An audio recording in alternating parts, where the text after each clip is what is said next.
Il est 16h50, c'est l'heure du grand dossier. Soyez les bienvenus en direct sur LCI. C'est une incroyable fuite de documents top secrets qui révèlent ce que nous cache Poutine depuis des mois. Le président russe a lancé une modernisation sans précédent de son arsenal nucléaire. Des médias d'investigation ont eu accès à des données ultra sensibles sur le programme nucléaire russe. Regardons ensemble. Plan technique, images, satellites, description de bases souterraines capables de frapper rapidement l'Europe. Les infrastructures modernisées qui sont ici représentées, reconstituées en 3D, témoignent d'une activité intense. Alors, à quoi sert le développement d'un tel arsenal? C'est ce que nous verrons carte à l'appui avec le général Richoux dans un instant, à l'heure où Moscou va déployer plusieurs systèmes de missiles Oreshnik en Biélorussie, allié de Moscou, d'ici la fin de l'année. L'Europe, bien consciente désormais de l'ampleur de la menace, constitue un front anti-Poutine. L'Allemagne vient de faire sauter le tout dernier verrou militaire et elle va livrer ces fameux Taurus, ces missiles longue portée capables d'atteindre le territoire russe. Guerre nucléaire, Poutine se prépare, c'est la question du grand dossier ce soir. Écoutons Xavier Tettelmann, spécialiste des questions de défense et ex-aviateur militaire, sur ce que représente cette fuite de données confidentielles sur l'arsenal nucléaire russe. C'est-à-dire qu'on sait exactement quelles sont les forces et faiblesses du système de défense, qui veut dire les capteurs pour voir arriver des missiles, les systèmes de protection, même les ventilations, même les posters qu'on a sur les murs, même les équipements sportifs qui ont été achetés. On sait tout de A à Z. Quelle est l'évacuation des toilettes? On sait tout. Je pense que c'est la pire fuite de documents classifiés de l'histoire militaire mondiale. On est, tous les journalistes, toute la population, à le même niveau de connaissance que peut-être les agents de la CIA jusque-là. Allons plus loin dans ce grand dossier. J'ai le plaisir d'accueillir ce soir le général Nicolas Richoux. Bonsoir. Bonsoir. Ancien commandant de la 7e brigade blindée, Gallagher-Fenwick. Bonsoir. Bonsoir Marie. Grand reporter, spécialiste des questions internationales. Et Christine Dugoin-Clément, chercheuse en géopolitique, qui va nous rejoindre dans quelques instants. C'est presque impensable d'obtenir des documents qui représentent le secret absolu pour Poutine. Le quotidien allemand Der Spiegel et le média danois Danwatch ont dévoilé une enquête contenant des centaines de plans détaillés d'infrastructures nucléaires terrestres. Elle porte sur le complexe militaire situé à proximité de la petite ville de Yasny, perdue dans les steppes du sud de l'Oural, où la Russie déploie un important chantier de modernisation de son arsenal stratégique. Allons plus loin avec vous, général Richoux, carte et images à l'appui. On va regarder une première carte qui nous montre très bien ce complexe militaire situé près de la ville de Yasny. On est perdu, voilà, on a fait un zoom dans les steppes du sud de l'Oural où il n'y avait rien avant. Voilà. Et depuis 2024, regardez, on est passé de ça à un important site de modernisation de l'arsenal nucléaire qui accueille les missiles avant-garde, ces missiles réputés inarrêtables, l'arme fatale de Poutine. Pourquoi déployer un tel dispositif, général? Eh bien parce qu'aujourd'hui, le fait nouveau depuis la guerre d'Ukraine, c'est que le nucléaire est revenu au centre du débat, c'est-à-dire qu'on avait cru que le soft power, l'économie, même les films, etc., tout ce qui était culturel, pouvait avoir une influence pacificatrice et que c'était des vecteurs de puissance. Aujourd'hui, on s'aperçoit que le seul vecteur de puissance qui compte, avec la guerre qui vient, c'est véritablement le nucléaire. Et donc tout le monde se prépare au fait nucléaire. Les Russes, comme les Français, nous sommes en train de moderniser notre arsenal, à marche forcée également, les sous-marins lanceurs d'engins, les sous-marins nucléaires d'attaque, nos missiles, les Américains également. Hier, on évoquait la bombe B-61, celle qui est déployée en Europe, une dernière version de modernisation. Eh bien, les Russes font, devant cette menace, font exactement la même chose. C'est le dernier secteur dans lequel la Russie est une superpuissance. Donc, on 6000 vecteurs, pas tous en état vraisemblablement véritablement, mais dans tous les cas des milliers de vecteurs potentiels. Et donc là, ils mettent l'accent véritablement sur la modernisation de leur arsenal. Alors allons plus loin, Général, car ces fuites de données sont tellement précises que les journalistes qui ont eu accès à tous ces plans techniques, ces images satellites, ces descriptions de bases souterraines, là on voit des silos, donc des bases qui peuvent permettre d'accueillir des armes qui vont frapper directement l'Europe. Les travaux ont été menés non seulement au sud de Moscou, mais à Ouzur, dans le centre de la Russie. On se prépare à quel type de guerre quand on a des armes aussi précises? Ça, ce sont des armes de destruction massive, c'est-à-dire que c'est véritablement l'anéantissement de l'humanité. Des silos comme ça sont faits véritablement pour cibler des villes, donc Paris, Londres, etc. Donc c'est des missiles intercontinentaux jusque Washington, plusieurs milliers de kilomètres, des fois 11-12 000 kilomètres pour les missiles les plus puissants. Et clairement, les silos, ces silos sont pas très rassurants. En revanche, un silo... C'est très précis, hein. On a énormément de détails, on a les mesures, les chiffres. Ce qui est fascinant, effectivement, c'est cette fuite qui montre le détail. Oui. Voilà, donc ça, véritablement, bon, là, c'est du jamais vu, Xavier l'a dit, mais ça montre effectivement qu'on réinvestit massivement dans la puissance nucléaire. Et donc là, les Russes nous montrent... nous, on a renoncé aux silos. Pour une simple bonne raison, c'est que les silos sont vulnérables. C'est-à-dire qu'avec une frappe préventive, vous tapez sur le silo, le missile ne partira jamais. Donc l'inconvénient, c'est qu'un silo, c'est statique, vous savez où il est à l'avance, oui. Et donc vous pouvez taper dessus avant qu'il vous arrive quelque chose. C'est pour ça qu'on avait longtemps parié sur des vecteurs qui se déplacent au milieu des bois et qui lancent leurs missiles au plein milieu des bois, on ne sait pas où ils sont, un petit peu comme nos sous-marins nucléaires lanceurs d'engins qui sont au milieu de l'Atlantique ou ailleurs. Et donc là, effectivement, il réinvestit, c'est assez surprenant pour moi, sur des installations qui sont des installations fixes, donc par essence vulnérables. Alors les journalistes ont pu reconstituer en 3D, regardez, les images sont assez impressionnantes, les bases souterraines du complexe. À quoi ça sert justement d'avoir différents types d'approches, que ce soit les plans très précis et que ce soit une représentation en 3D générale? Bien, là, je veux dire, ils nous montrent, ça fait partie des fuites, j'imagine. Oui, évidemment. Oui, on nous montre l'intérieur, donc c'est pour apporter de la crédibilité. Je ne sais pas d'où viennent ces représentations 3D, mais ça montre que en dehors des silos, il y a tout un complexe enterré. Oui, grâce aux arrivées d'eau et aux arrivées d'air, tout a été reconstitué. Donc enterré très profondément, oui. Sans doute pour résister au maximum aux tirs adverses. Et donc tout est prévu parce que les bombes modernes actuellement ne peuvent pas aller au-delà de 20, 30, peut-être 40 mètres. Donc là, ils nous montrent véritablement qu'ils sont capables d'enterrer très très profondément leurs installations, un petit peu comme les Iraniens nous ont montré dernièrement. Vous savez, ils ont des installations qui sont sous les montagnes, etc., et qui sont hors d'atteinte. Donc là, effectivement, ils essayent de mettre leurs installations et leurs hommes hors des coups.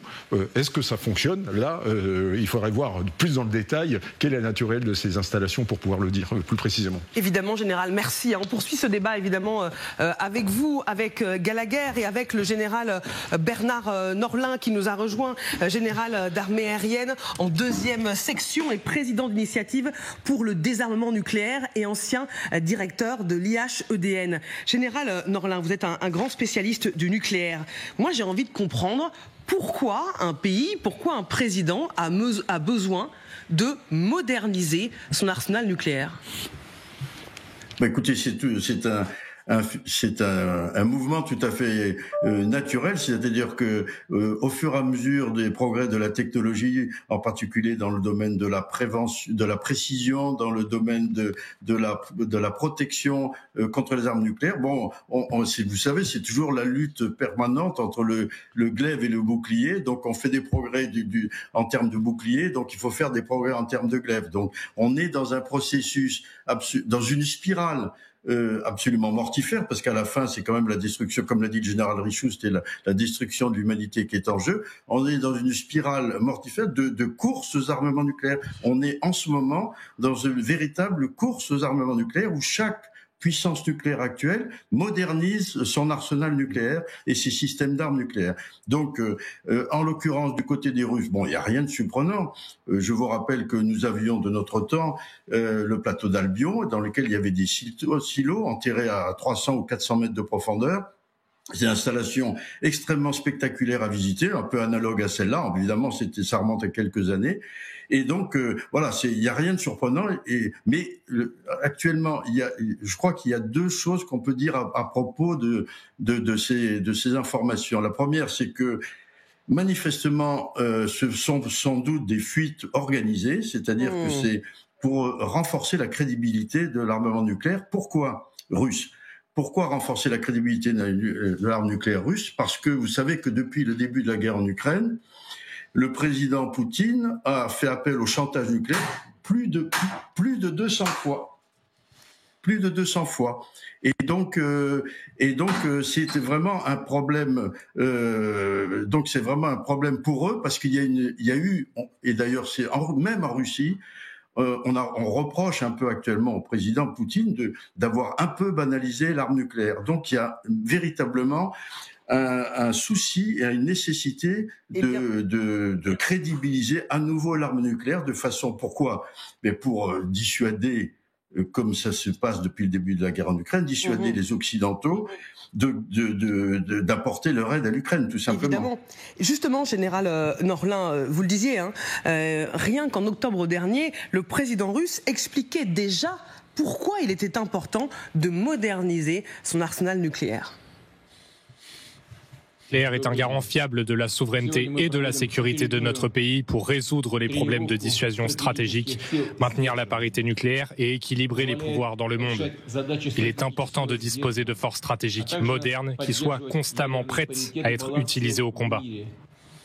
Gallagher, ces révélations interviennent alors que Poutine est pourtant censé négocier. Ce que l'on voit, c'est qu'il prépare une nouvelle guerre. Alors en l'occurrence, cet effort, il date d'il y a plusieurs années. Dans l'article auquel il faut rendre un vibrant hommage, vous l'avez fait, de Dan Watch et Der Spiegel, on parle d'un discours qui est tenu en 2018 par Vladimir Poutine sur cet effort de modernisation qui aurait démarré à peu près une décennie auparavant. Moderniser son outil de dissuasion, c'est aussi s'assurer qu'il soit crédible. Et on a parfois eu sur ce même plateau des conversations concernant les doutes sur l'état réel de l'outil de dissuasion. Oui. Certains qui disent les ogives sont rouillées, les lanceurs ne sont plus à jour, tout cela est obsolète et donc il faut minimiser la menace. Donc il y a, pour moi en tous les cas, dans la manière dont j'ai reçu et lu cette histoire, un verre à moitié vide et un verre à moitié plein de notre point de vue d'Européens en réponse à votre question et à la préparation d'une éventuelle guerre. Le verre à moitié plein pour nous, c'est qu'il y a, alors le général Norlin à l'instant parlait de fuite organisée, ça rend quand même l'outil vulnérable. Il y a beaucoup d'informations, on parle de 2 millions de documents. Par ailleurs, les journalistes expliquent par le menu la manière dont ils se sont procurés ces documents. Oui. Ça ressemble pas à une fuite organisée, ça ressemble à une forme d'amateurisme qu'on a déjà connu du côté des Russes, où dans le cadre de l'émission d'appel d'offres de la part du ministère russe de la Défense, il y a des sociétés qui répondent, qui veulent décrocher un marché, et ensuite il y a des documents au sein d'un serveur qui sont postés avant que les décisions ne soient prises. Or, les journalistes expliquent qu'en utilisant des serveurs au Kazakhstan, en Russie ou en Biélorussie, ils arrivent à contourner en fait la sécurité qui paraît relativement basse autour de la préservation de ces documents et les récupèrent progressivement. Ils en récupèrent beaucoup. Et c'est pour ça que Xavier Titelman, à l'instant, parlait quand même d'une fuite qui est absolument colossal. Il faut bien comprendre que là, on a des informations, et Xavier le disait, mais également potentiellement sur l'arrivée d'eau, l'alimentation en électricité. Donc vous avez quand même l'identification possible de points de faiblesse qui vulnérabilisent grandement ces structures et qui font qu'ils vont devoir réparer ça. Et sachant que ce sont des milliards qui sont investis, quand les Russes qui n'ont pas réagi, et on comprend pourquoi à cet article, parce le ministère russe de la Défense a été sollicité, il va falloir qu'ils réagissent, il va falloir qu'ils fassent en sorte que tout cela soit mieux protégé ou qu'ils modifient certaines choses.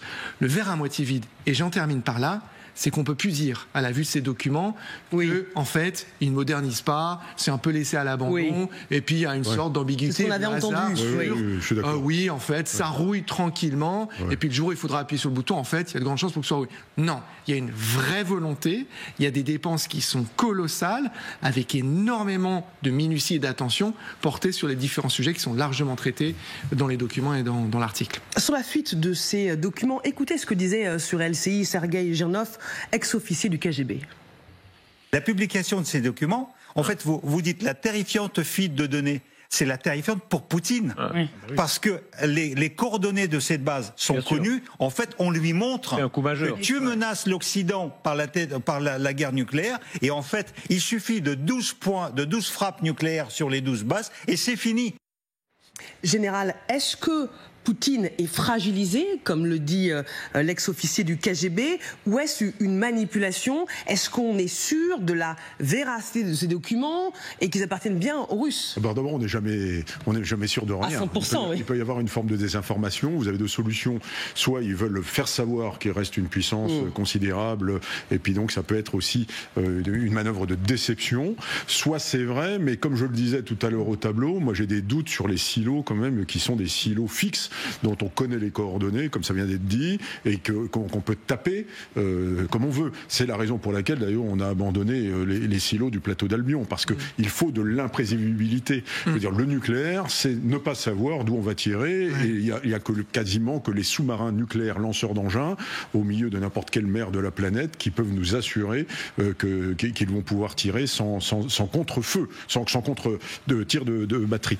Donc, aujourd'hui, moi j'aurais tendance à dire quand même que c'est une fuite qui fragilise Poutine, avec toutes les précautions, parce qu'on n'est pas devin, on n'est pas dans le cœur du système, mais si ces bases sont réelles, ça fragilise considérablement un dispositif qui se voulait discret et qui devait permettre quand même de redonner un certain lustre nucléaire à la Russie, qui reste une grande puissance nucléaire. Général Norlin, rapidement, avant de parler de ces missiles Oreshnik déployés par Vladimir Poutine, est-ce que c'est si grave le fait d'avoir dévoilé ces plans quand on voit l'ampleur de l'arsenal nucléaire russe comparé aux autres puissances nucléaires?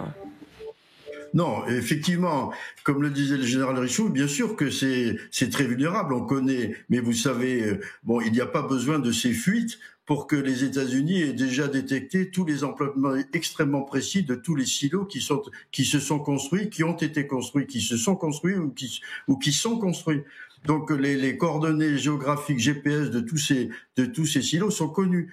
Pourquoi est-ce que les Russes continuent à faire des silos enterrés, c'est-à-dire avoir des missiles, ce qu'on appelle sol-sol? Et pourquoi aussi les Américains sont-ils en train de moderniser leur arsenal de missiles sol-sol? C'est parce que quand même il y a un effet de diversification. Vous comprenez, entre les sous-marins nucléaires, les missiles sol-sol et les missiles qui sont aéroportés. Bon, bien sûr, ça fait une très grande diversité de vecteurs stratégiques, et donc ça complique beaucoup la riposte de l'adversaire, puisqu'il y a un phénomène de saturation. Donc on peut espérer, avec cette diversification, de préserver pour une deuxième frappe suffisamment de vecteurs stratégiques pour riposter à un adversaire. Merci beaucoup, Général Norlin, d'avoir été avec nous. Le grand dossier se poursuit. C'est dans ce contexte de modernisation de l'arsenal nucléaire russe que la Biélorussie, alliée de Moscou, annonce que des missiles Oreshnik vont être déployés sur son territoire. Pourquoi? Comment? Réponse après la pub.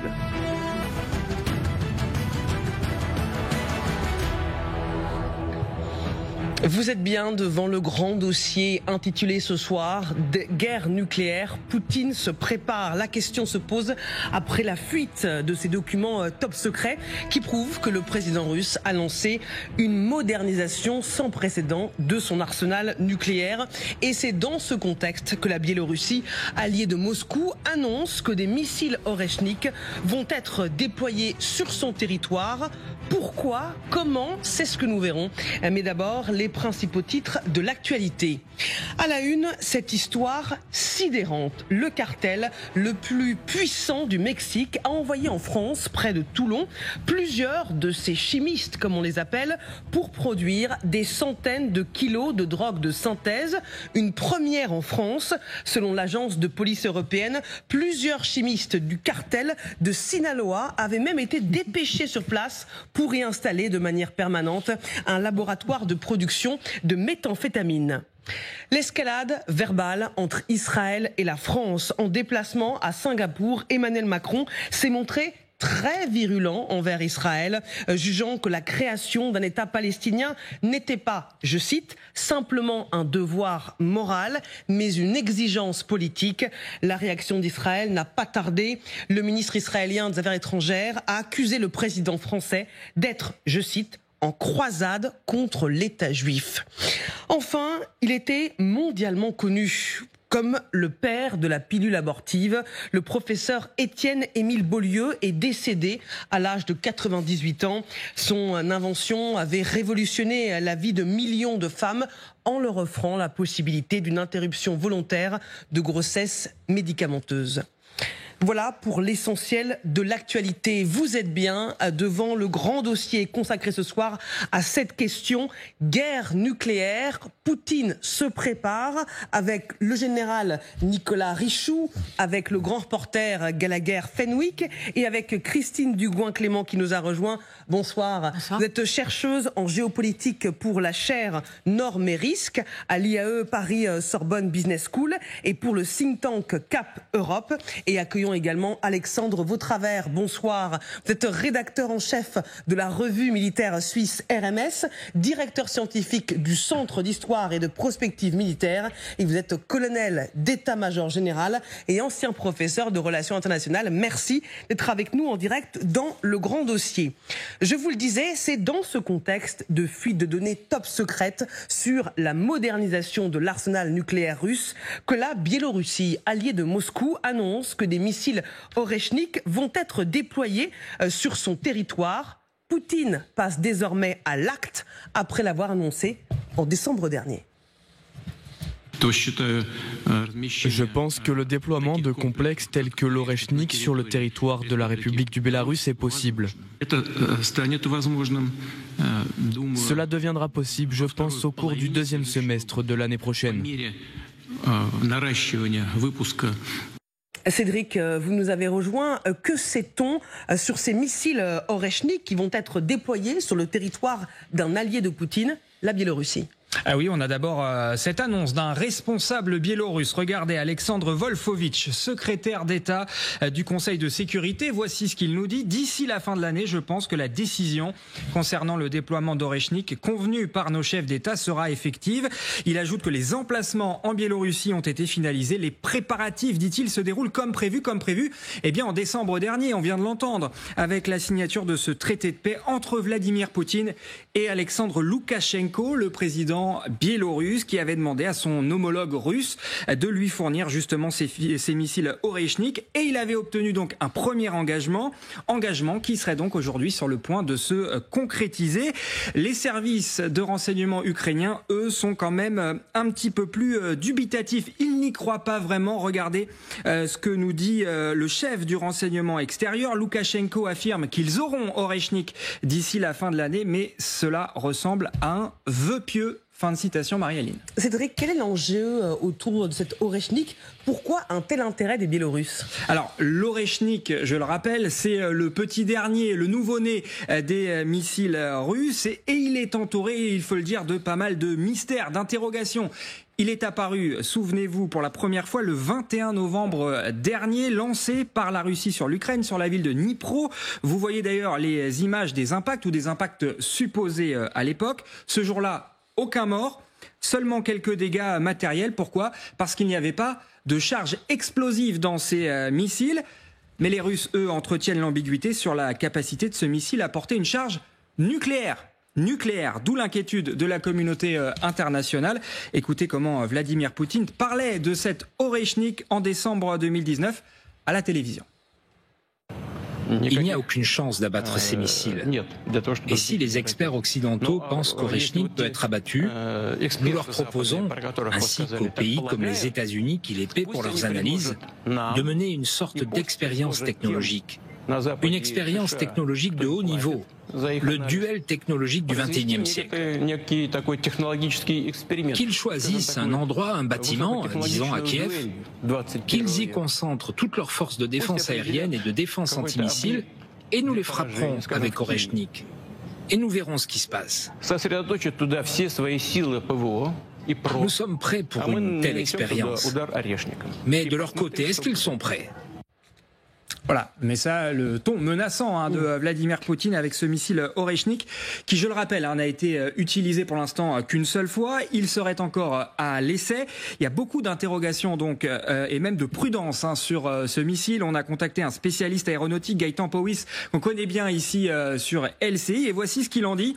C'est un système utilisé une fois, réutilisé par la propagande, énormément commenté jusqu'ici donc en Europe, mais dont on ignore la capacité réel. À quoi va-t-il servir militairement? Voilà ce point d'interrogation pour lui.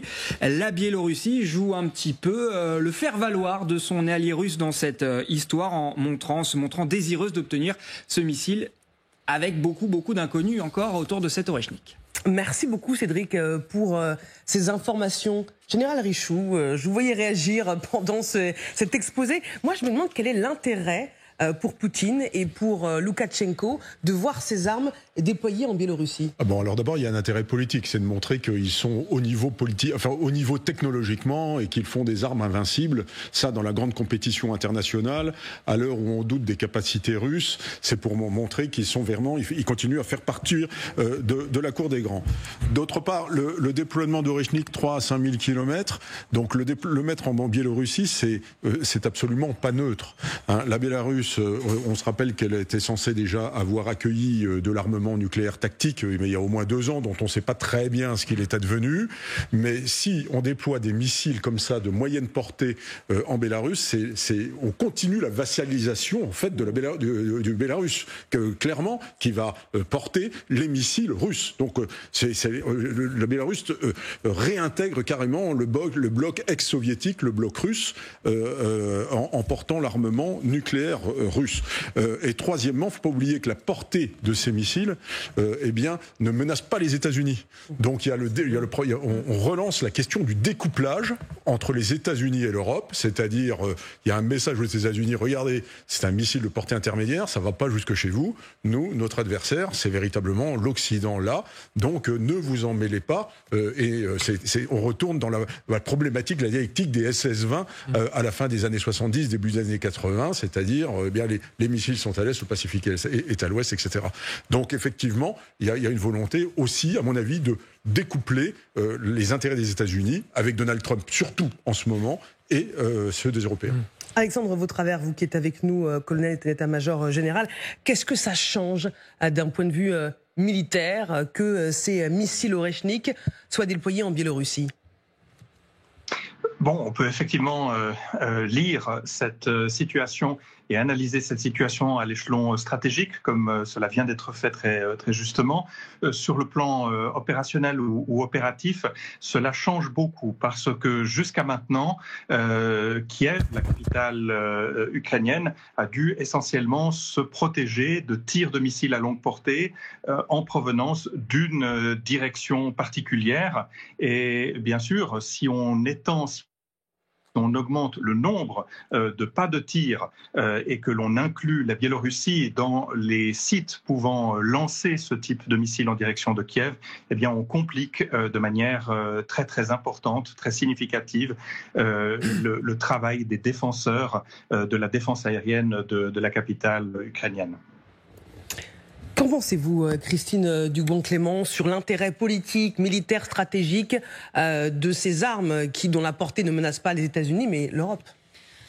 Je souscris à ce qui a été dit, c'est à lire à plusieurs niveaux. On s'inscrit dans une politique et dans un effet de stupeur et d'effroi avec l'annonce d'armes qui sont, selon le cas, soit particulièrement destructrices, soit particulièrement difficiles à intercepter. Donc ça, c'est un discours que l'on connaît et que l'on a pu voir depuis assez longtemps. Le fait qu'on utilise la Biélorussie comme étant une plateforme, là on a parlé beaucoup d'être inféodé, pour moi c'est vraiment un petit peu à penser comme étant une plateforme par rapport aux Occidentaux. Ça fait écho à ce qu'on avait eu déjà en 2016, où on avait eu le déploiement d'Iskander qui avait été fait notamment dans l'exclave que vous voyez sur votre carte, et qui avait été fait à grand bruit en expliquant qu'on avait aussi une capacité d'emport nucléaire. Et là encore, c'était clairement les membres de l'Union européenne que l'on visait. Donc on est dans cette approche-là, c'est-à-dire qu'à chaque fois on va mettre en place de la dissuasion pour des soutiens politiques. Donc on a ça au niveau de la relation internationale. On va essayer aussi d'avoir un effet sur les populations en disant attention, ce que l'on met en place est inarrêtable, donc on n'a pas de moyen de l'arrêter. Ça fait un écho avec ce que l'on retrouve sur l'usage et sur la menace du nucléaire. Or, si vous affaiblissez le soutien d'une population, d'une opinion publique, et bien ça va être beaucoup plus difficile pour un État de maintenir une position sur laquelle il n'est pas tenu.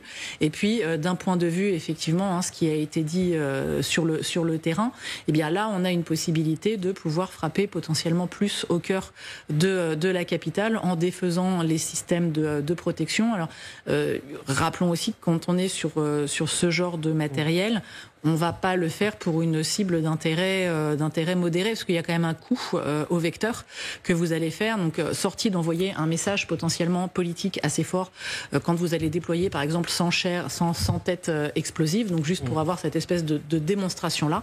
Et on le fait à un moment où la position de la Russie quant à des potentiels des discussions et sur un cessez-le-feu ou sur une paix est assez claire. Ça, on va vraiment dans toute cette ligne-là, dissuasion, renforcement de la posture et projection de puissance de la Russie, projection de puissance qui a quand même été fortement amoindrie, notamment parce que l'Ukraine résiste encore. Donc on a quand même toute cette approche-là. Et puis message sur la scène internationale. Alors écoutons justement ce que dit le président biélorusse Alexandre Loukachenko. Nous n'avons jamais été aussi proches d'une guerre nucléaire que ces derniers temps. Si quelqu'un utilise des armes contre nous, nous répondrons immédiatement. Nous ne tracerons aucune ligne. Nous ne sommes pas la Russie avec ses milliers et milliers de kilomètres. Là-bas, vous pouvez tracer des lignes et attendre, car la mer Russie ne sera pas envahie immédiatement. Mais le Bélarus, comme l'a montré la dernière guerre, a cessé d'exister en l'espace d'un mois. Cette fois-ci, ce sera encore plus rapide. Alors, aucune ligne. Aucune limite, aucune ligne rouge. Et quand il avait dit justement que le monde n'a jamais été aussi proche d'une guerre nucléaire, c'était aussi en réponse à Emmanuel Macron dès qu'il a émis l'idée d'envoyer des troupes en Ukraine. Oui, alors, la déclaration, elle date d'il y a quand même plusieurs mois, presque un an à ce stade. Elle reste intéressante à plusieurs égards. D'abord, le personnage qui la prononce, Loukachenko, qui est proprement fascinant au sens négatif du terme, mais cette capacité qu'il a de godiller en permanence entre nous et Vladimir Poutine, et qui lui a permis de survivre pendant 3 décennies au pouvoir. Et d'où aussi ce rôle que la Biélorussie, sous ses ordres, endosse, celui d'une sorte de consentement à la vassalisation. Parce que j'imagine que dire non sur un sujet comme celui-là à Vladimir Poutine, c'est très compliqué. Et donc il essaie de s'en emparer pour se donner une posture de renforcement. Donc on est toujours dans cette sémantique, ce champ lexical du signalement stratégique, en évoquant ces armes, ces lignes rouges, etc. C'est une manière de cultiver le champ de nos angoisses, puisque ça s'adresse à nous. Ça fonctionne jusqu'ici. Je veux dire, on est du côté américain encore en train de faire l'autopsie du moment Biden, des angoisses de Biden par rapport à la Troisième Guerre mondiale, par rapport à l'arme nucléaire, les conséquences que ça a eu sur Kherson, Kharkiv, etc. Attention simplement, et j'en termine par là, que ce soit pour les armes nucléaires tactiques, il n'y a pas de preuve formelle qu'elles aient effectivement été transférées sur le territoire de la Biélorussie. l'Oreshnik, et ça a été dit, mais il faut le redire. Il a dit en même temps deuxième semestre 2025. Oui, mais alors, ils en ont... Ça se stocke pas comme ça. Hein. Voilà, ils en ont combien ? Première inconnue. Deuxièmement, et le général Norlin le disait sur les silos, vous imaginez bien que le renseignement américain surveille quand même ça de près. Déplacer un Oreshnik, je ne parle pas d'ogive nucléaire tactique, déplacer un Oreshnik, c'est quand même quelque chose. Mais il y a cette volonté de, encore une fois, être dans du signalement stratégique, de travailler les angoisses et de s'adresser, alors là, pour le coup, très explicitement et ça a été très bien dit, à nous les Européens, mais surtout, regardez à nouveau la carte, qui sont les pays, j'allais dire, limitrophes directement en contact avec la Biélorussie.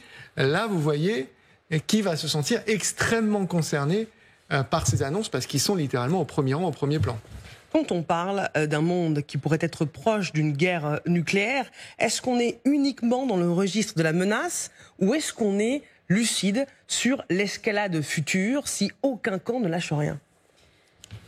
On est toujours dans le principe de ce discours du choc et de l'effroi. Par nature, vous allez pousser, et c'est ce que l'on a dit, en laissant un flou. Le principe de la dissuasion nucléaire, c'est justement d'avoir un flou jusqu'à quel moment, enfin, sous votre contrôle général, mais à quel moment est-ce qu'on déclenchera ou à quel moment est-ce qu'on ne déclenchera pas. Il y a quelque chose aussi qui me semble intéressant de souligner, et là on est vraiment sur une approche en termes non seulement de communication, mais de relations internationales, c'est que les prises de parole du président Poutine récentes sur ce sujet-là, il est assez modéré dans ce qu'il entend. Par contre, vous allez avoir tout un premier cercle d'écho qui, là, est beaucoup plus dans de la gesticulation depuis 1 an, 2 ans, voire même depuis le début de la guerre. Comme Medvedev. Comme Medvedev, par exemple, on pourrait prendre différents organes de propagande, on pourrait prendre différents éléments. Ce que ça a pour effet, c'est de faire passer le président Poutine comme étant quelque part l'interlocuteur le plus modéré, le plus rationnel et le plus raisonnable, et quelque part celui qu'il faut écouter si vous voulez justement éviter d'aller sur cet accroissement de la conflictualité. Alors, manipuler la menace nucléaire, là, on est effectivement sur un autre type d'arme, mais qui a la capacité potentielle d'emport. C'est une vieille histoire, et à chaque fois que vous avez le Kremlin qui se trouve dans une position relativement inconfortable, et ben on va jeter cette même vieille balle d'une des tours du Kremlin, parce qu'elle a un effet qu'on comprend, hein, attention, je ne minimise pas l'objet, mais elle a un effet on s'arrête un petit peu, on fige, on reste là-dessus, et ça laisse le temps de réfléchir. Et puis c'est un petit peu comme un prestidigitateur qui secoue la main droite, et pendant ce temps-là, la main gauche fait à peu près ce qu'elle va vouloir. Vous m'offrez une parfaite transition, parce que pendant que Vladimir Poutine prétend négocier, il prépare une offensive dans les prochaines semaines. Les Ukrainiens affirment que plus de 50 000 soldats sont déjà massés dans la région frontalière de Soumy, au nord de l'Ukraine, et le Kremlin se vante de la reconstitution de toutes ses forces et du succès de la mobilisation. Plus de 14 000 personnes se sont engagées dans les unités de volontaires depuis le début de l'année. À la mi-mai, le président a évalué l'état d'esprit de nos citoyens, l'état d'esprit patriotique de ceux qui sont prêts à défendre notre patrie, en notant de 50 000 à 60 000 personnes se porter volontaires chaque mois. Il est clair que la situation est fondamentalement différente pour nos adversaires. D'une manière générale, cela montre l'état réel des choses. Nous devons consolider ces tendances.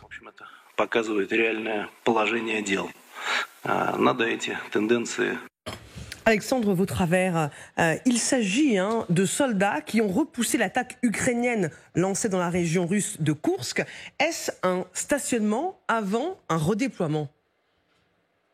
Bon, c'est en tout cas ce qu'on essaye de nous faire croire. Jusqu'à maintenant, l'effort principal du rouleau compresseur de l'offensive russe se trouve plutôt au sud-est de l'Ukraine. Mais effectivement, ce n'est pas la première fois que la Russie a changé brutalement, très rapidement, son effort principal pour essayer de prendre les défenseurs par surprise. Et effectivement, on s'attend à une attaque dans ce secteur.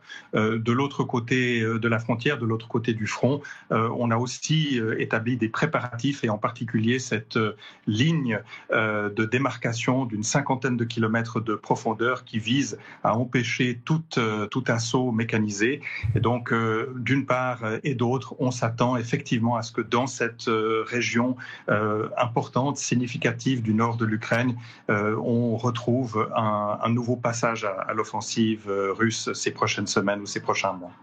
Je rebondis sur ce que dit Alexandre Vautravers avec vous, général Richoux.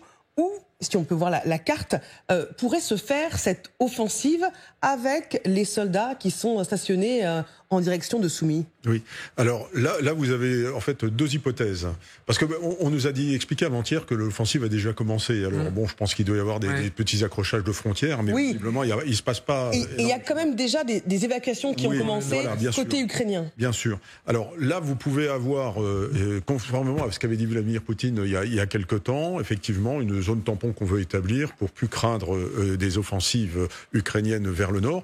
Ça peut être également une offensive de ce qu'on appelle de déception, c'est-à-dire déclencher une offensive de portée limitée, parce que 50 000 hommes, vous n'allez pas prendre Kharkiv avec 50 000 hommes, même ni Soumy de 150 000 habitants, vous ne le prenez pas avec 50 000 hommes.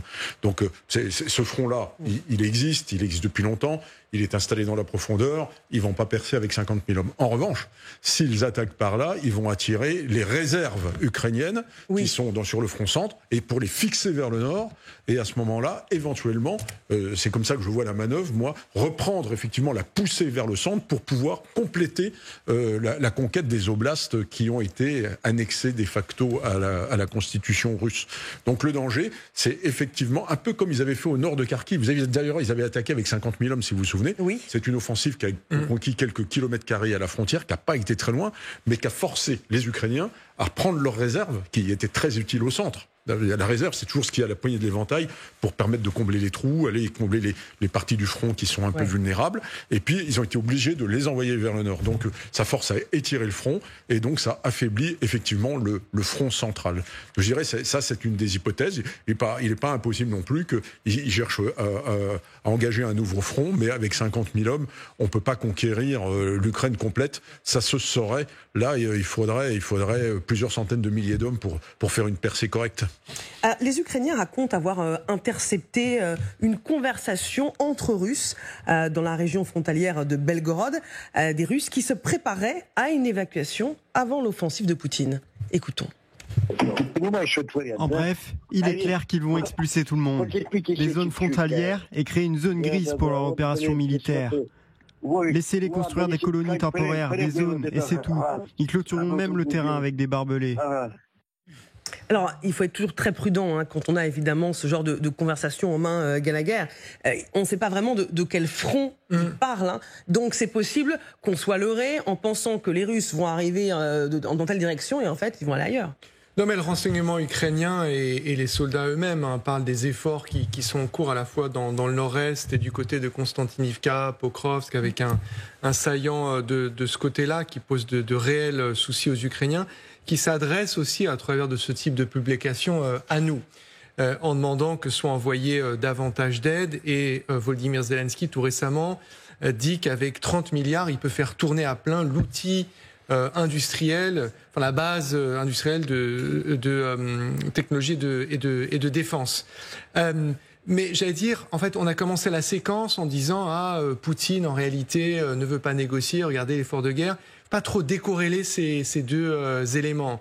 C'est-à-dire que les Russes, moi je pense que ne veulent absolument pas la paix. En revanche, ils veulent voir s'ils peuvent effectivement engranger dans le cadre de ce processus des choses qu'ils n'arriveraient pas à obtenir par les armes, et de manière concomitante, afin à la fois de peser sur ce processus, mais aussi de poursuivre l'entreprise, j'allais dire néocoloniale, néo-impérialiste, continuer les efforts sur le terrain. Général Richoux l'a dit, et j'en termine par là, Marie-Aline, cette offensive du point de vue ukrainien, elle a déjà commencé. Et c'est visible, notamment du côté de Soumy dans le nord. Avant de poursuivre ce débat avec vous, Christine, Alexandre Vautravers, votre analyse.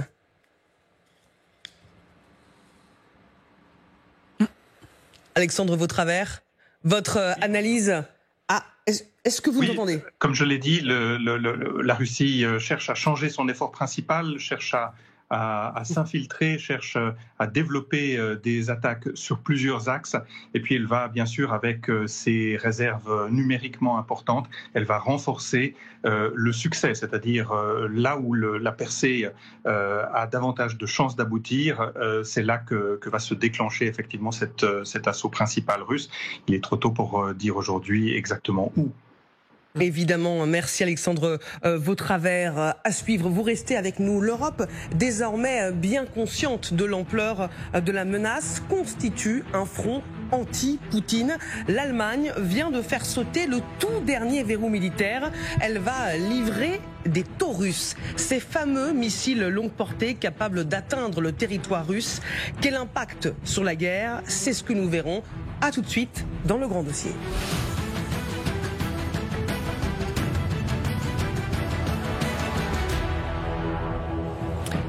Vous êtes au bon endroit devant le grand dossier intitulé ce soir « Guerre nucléaire, Poutine se prépare ».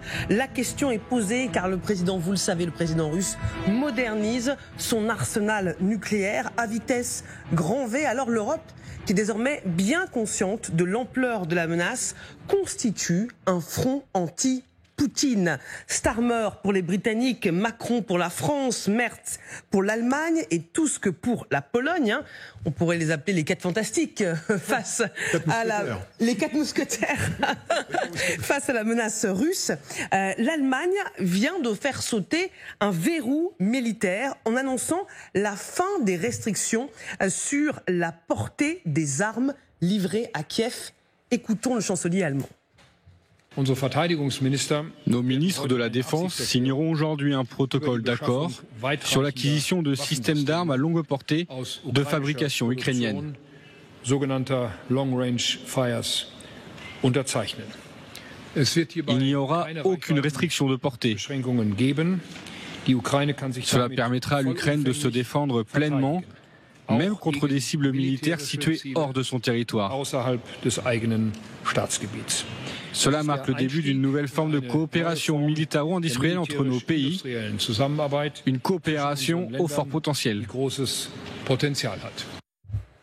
Qu'est-ce que ça veut dire, la fin des restrictions sur la portée des armes livrées à Kiev? Est-ce que ça veut dire qu'il va livrer les fameux Taurus, ces missiles longue portée à l'Ukraine? C'est ce qu'il a dit, Alors on les a pas encore vus sur le terrain, c'est une chose dont on discutait là pendant la publicité. Effectivement, moi j'ai tendance à penser, comme je connais bien l'Allemagne, qu'ils ne pourront pas résister à la pression internationale aujourd'hui. Ils ne peuvent pas être moins leaders que le Royaume-Uni, moins leaders que la Pologne également, qui s'impose aujourd'hui comme une grande puissance, et moins leaders que la France. Donc ils sont emmenés vers vraisemblablement la livraison des Taurus. Maintenant, ça n'a pas été fait, donc il faut quand même rester prudent. Quand est-ce que ça va se faire? Ça c'est important.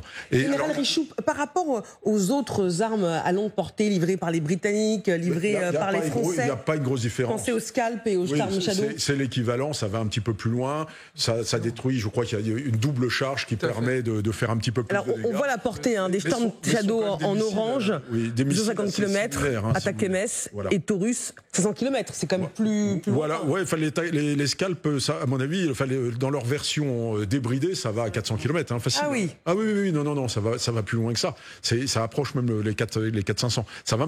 Le Taurus va plus loin, ça c'est clair. Bon, ce qui est intéressant maintenant, c'est que s'il n'y a plus de restrictions, c'est-à-dire qu'on tape dans la profondeur, c'est-à-dire que en Russie, à 500 km, fait partie maintenant de la ligne de front. Donc ça change tout. C'est-à-dire que les cibles qui étaient hier hors de portée des armements occidentaux, déjà des drones ukrainiens, ils étaient capables de les taper. Mais c'est des petites charges. Alors que là, on tape quand même, je sais pas comment une Taurus ça peut faire, peut-être dans les 250 kilos de charge utile. Donc c'est quand même très intéressant. Gallagher. J'ai beaucoup aimé votre question et moi je serais moins dans l'affirmatif que le général Richoux. Tout le monde a été marqué par les propos très allants, très poétiques de celui qui n'était pas encore chancelier lorsqu'il était en campagne, qu'il suggérait la livraison de Taurus pour frapper le pont de Kerch, qui était très explicite.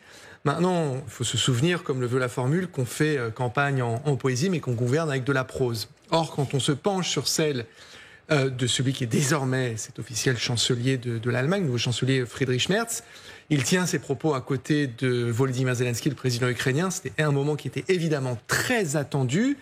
Et il y a quelque chose de très allant dans ce qu'il dit, mais une fois que l'enthousiasme retombe et qu'on se repenche à la fois sur l'allemand, donc dans la langue originelle, et les diverses traductions, que ce soit vers l'anglais ou le français, moi je le trouve très ambigu. Alors, la posture désormais sous le chancelier, c'est justement d'accroître le niveau d'ambiguïté. Donc ils n'annonceront plus les livraisons, parleront simplement de paquets et de montants. Là, c'était, me semble-t-il, 3 milliards en l'occurrence. Mais aucun détail n'est donné en principe. C'est la nouvelle manière de faire les Allemands. Ce qui veut dire qu'effectivement, à l'intérieur de cela, vous pourriez avoir des Taurus. Pour moi, il ne le dit jamais explicitement. Le verre à moitié plein, on se dit, ça y est, c'est fait. Le verre à moitié vide, on se dit, non. Parce que, on le sait, on l'a beaucoup dit ici, ils gouvernent en coalition avec Olaf Scholz, donc des sociodémocrates, avec des Verts, dans une configuration qui n'est pas tout à fait facile. On a vu les scores très élevés de l'AfD, deuxième plus grand parti, et Dieu sait si ce sujet, il est à l'extrême inverse du chancelier Merz. Donc moi, je n'irai pas trop vite sur la livraison du Taurus. Deux choses. La première, on aura, je pense, une confirmation très rapidement, parce que les Ukrainiens ne tarderaient absolument pas à l'employer. Et la deuxième chose, attention, ce serait une très bonne annonce pour les Ukrainiens, mais ne pas croire que ça va immédiatement changer le cours de la guerre, si effectivement il a été livré. Et moi, j'ai des doutes. Alors, Moscou n'a pas attendu la confirmation ultime de ce qu'allaient faire les Allemands pour menacer.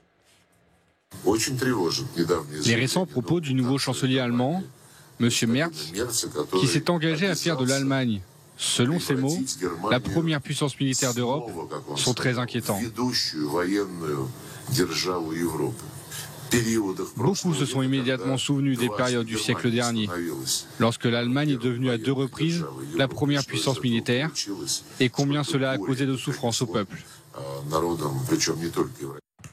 Sergueï Lavrov n'aime pas quand l'Union européenne est dans une logique de contre-attaque. Alors, non seulement on n'aime pas cette approche de contre-attaque, mais on n'aime pas aussi une approche de front uni. Et c'est d'ailleurs ce que vous voyez. Là, on nous explique quoi? On nous donne un cours d'histoire en nous expliquant à quel point l'Allemagne, si elle redevient une puissance nucléaire, serait un danger. On est à peine à mot voilé. Donc vous êtes très clairement dans attention à la division. C'est pas dans votre intérêt de faire cela. Donc attention, on est comme fréquemment, on va être dans cette espèce de jeu de réécriture et on va essayer d'invoquer, voire de convoquer une vision assez de l'histoire, alors réaliste ou pas forcément, pour essayer de s'en servir en disant attention, si vous faites ça, le danger, il est aussi pour vous. Donc est-ce que quelque part en filigrane, soutenir l'Ukraine vaut le fait que vous explosiez de l'intérieur, avec quasiment ce ton un peu paternaliste? Nous finalement, on vous veut du bien sur la thématique de oui, nous on a été forcés de pousser sur cette invasion. Il y a un point peut-être par rapport à ce que l'on a dit tout à l'heure sur lequel revenir. Il y a quand même une action de la Russie qui est très importante dans les territoires occupés. Il y a un renforcement très fort de la russification, donc que l'on connaissait aussi, mais il y a aussi de la reconstruction d'infrastructures, notamment pour aller relier Zaporijjia, donc la centrale, au système électrique russe. Donc quand on est dans cette approche-là, on peut se dire que quelque part aller pousser sur ces territoires qui ont fait l'objet d'une annexion, mais qui ne sont pas pleinement contrôlés par la Russie, c'est aussi un des enjeux, donc dans les différentes possibilités, et notamment d'aller faire de la fixation sur un point au nord et potentiellement de repousser sur d'autres territoires.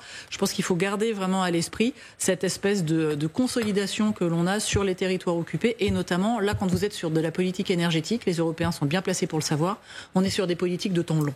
Les Européens sont à l'offensive, on l'aura bien compris, et Emmanuel Macron interpelle les Américains. Les Européens font leur part du travail, et Trump. Je ne crois pas que l'après-Kiev soit un problème de crédibilité pour les Européens. Je pense que c'est un test de crédibilité pour les Américains. Nous, Européens, depuis 3 ans, nous sommes constants. Nous sanctionnons la Russie, nous aidons l'Ukraine et nous ne voulons pas l'escalade conduisant à une nouvelle guerre mondiale. Il en va de la crédibilité américaine, Gallagher. Il va très très loin, surtout que le président américain est dans une phase là, alors sur le sujet des tarifs douaniers, vous savez, il y a ce nouvel acronyme, le TACO President, parce qu'on dit en fait il a peur, il ne fait rien. Et donc Emmanuel Macron, sans le vouloir, je pense, mais là, appuie là-dessus, parce qu'il faut tirer les conséquences de ses paroles. C'est-à-dire que si le président américain n'est pas crédible, qu'est-ce que nous devons faire et qu'est-ce qu'il faut acter Donc il va très très loin, c'est intéressant, et je fais le lien avec la séquence précédente. Le chancelier Friedrich Merz allemand, quand il a parlé de la fin des restrictions, il a embarqué les Américains, oralement, j'allais dire. Il a dit les Allemands, les Britanniques, les Français, les Polonais, les Américains. Or, les réactions que j'ai vues du côté américain quand le chancelier a dit ça, donc est-ce qu'il le fait exprès ou est-ce qu'il s'embarque dans quelque chose et qu'il lance les Américains là-dedans par inadvertance, je sais pas ou quoi, je peux dire que la réaction elle était plutôt mélangée, timorée du côté des États-Unis.